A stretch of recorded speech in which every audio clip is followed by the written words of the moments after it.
শুধু শুক্রবারে 2 রাকাত জুমার নামাজ পড়ে সালাম ফিরাইয়া বাইর হইয়া যে যান, আর যে 1 সপ্তাহ আসেন না আপনি নাফরমান।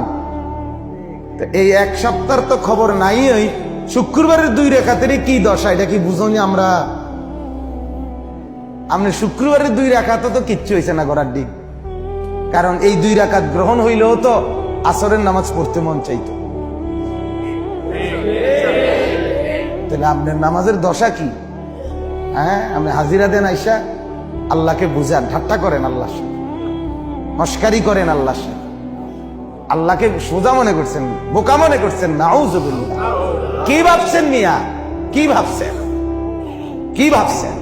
একটা বিল্ডিং এর ঘরে থাকেন, কয়টা টাকা রোজগার করেন, আর এই ফাঙ্গাস তেলাপিয়া ফার্মের মুরকার কক মুরকা দিয়ে ভাত খান, ধন্যপাতা, কাঁচামরিচ, টমাটো, আলুর ভর্তা, এটা দিয়ে নিজেকে খুব বুদ্ধিমান মনে করছেন না? খুব সুখের জিন্দেগি মনে করছেন। বোকার মধ্যে আছেন, বোকার মধ্যে। নাফরমান বোকা থাকে, নাফরমান বেকুব থাকে, নাফরমান অজ্ঞ থাকে, নাফরমান মূর্খ থাকে।